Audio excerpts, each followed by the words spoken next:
Hello and welcome to another exciting video here in Mathland. Today we're going to talk about the unit circle. Yes, very exciting.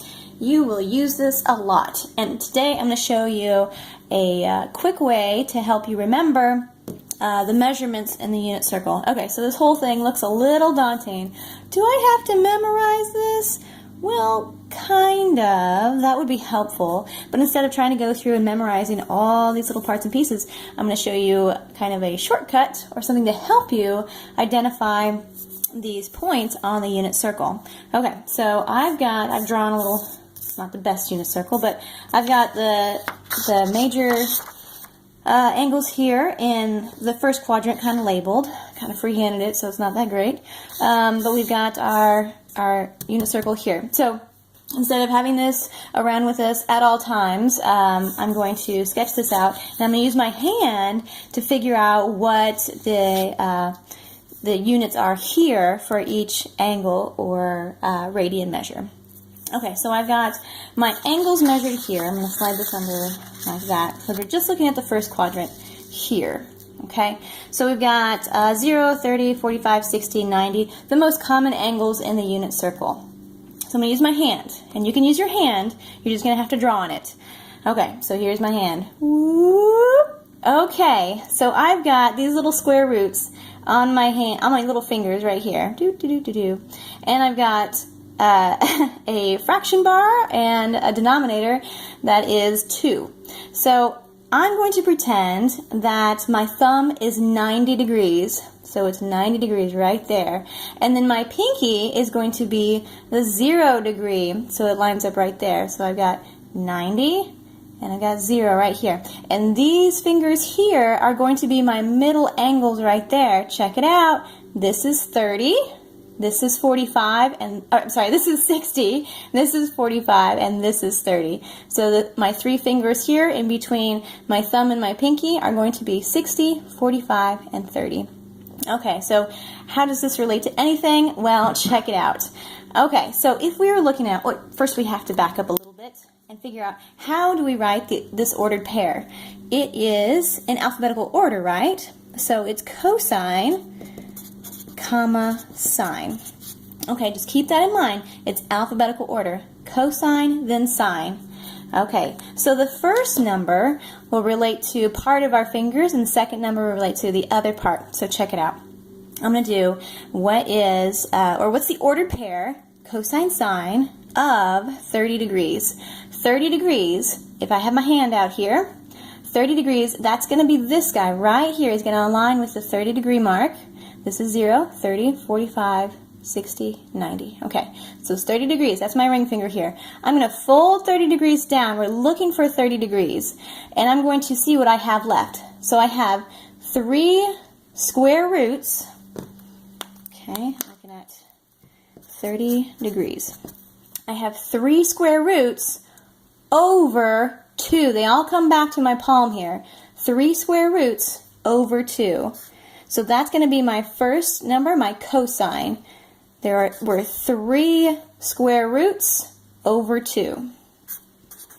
And then now for my sine, I've got the square root of 1 over 2. What's the square root of 1? Well, that's going to be 1 over 2. So this was the square root of 1, which is 1. Aha, were we right? So check it out. Look over here. Square root of 3 over 2. Haha, that's pretty cool, huh? Okay, let's try another one. Let's do 40 degrees, or 45 degrees.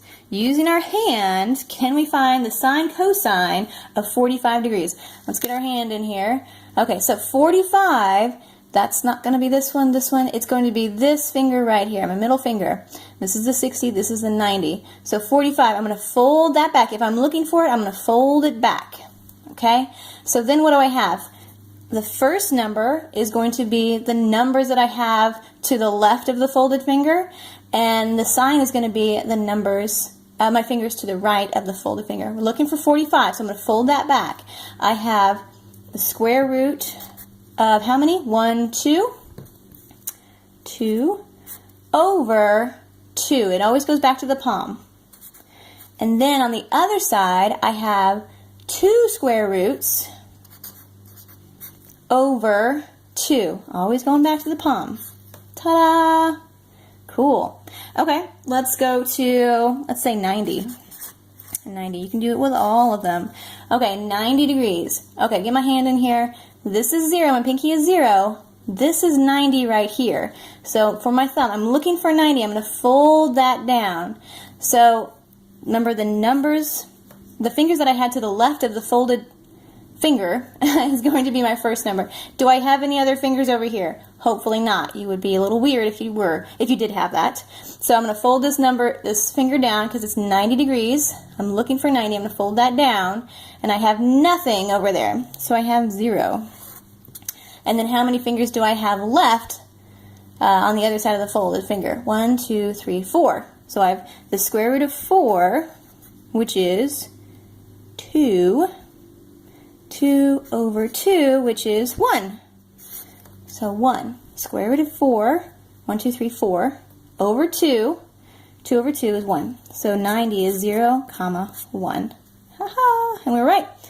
At 90 degrees, it's 0, 1. Okay, let's try 60. We haven't done 60 yet. So let's do 60 degrees. Okay, get my hand out. Okay, 60 degrees, that's going to correlate to, say, 0, 30, 45, 60 degrees right here. I'm going to fold down this finger because I'm looking for that angle. Okay, to the left, that's going to be my cosine. So I have a square root of 1, which is 1, so square root of 1. That's 1 over the middle to that palm, comma, what's left? I have 3 square roots over 2. Ta-da! Okay, and you can do this with the radians too. Just put your radian measures in there. And you've got, let's see, 0, and this is pi over 6. I always think of this as the opposite. This is 30, so it's going to be the 6 over here. 45, that's pi over 4, because there's a 4 in this. And then over here, I've got pi over 3, thinking the opposite. And then 90 is pi over 2, because it's half of pi. Okay, so this is, we're splitting pi, all this pi, into 6 parts. So 6 parts is going to be smaller. So you can think of it that way. So the smaller one is going to be 6 parts. This is in thirds, so it's 1, 2, 3 parts. That's a 60 degree. However you want to remember it. That's what I use in my brain. Okay, so same thing. Okay, if I'm looking for pi over 6, I know that's the first one here beyond 0. This is my 0. First one beyond that, I'm going to fold that down. Pi over 6, I'm looking for that right here. So I have square root of 3 over 2, square root of 1, which is 1, over 2. So pi over 6, that's going to match this guy. Okay, etc., etc. I'm not going to go through all of them, but you can use the same technique, whether radians or in your degrees. Okay, so now what if it's in another quadrant? Well, you're just going to flip your sign, or change your signs as far as it relates to the quadrant. So if I'm looking over here, maybe I've got 2 pi over 3, 2 pi over 3. Well, that's going to relate to this guy right here, right? Okay, so it's kind of a mirror of your hand. So you would flip your hand over, or think about your hand, and then wait, we're going to go negative in the cosine direction. So negative for cosine. So cosine up here is always negative, and then sine is positive. So everything's positive over here. And then down here, in the third quadrant, we've got a negative cosine and a negative sine, because they're both negative. And over here, we've got a positive cosine and a negative sine. Okay, so it's the same numbers, you just have to change. You have to figure out, okay, which way am I going here? To figure out, is sine going to be positive or negative, whichever quadrant that is. But hopefully the hand method will help you. Always come back to the palm when you're finding your solution. So fold back the one you're looking for. To the left of that folded finger is going to be cosine. To the right of that folded finger is going to be your sine. So always come back to the middle. Hopefully this helped. Good luck. It's the unit circle. Have fun with it.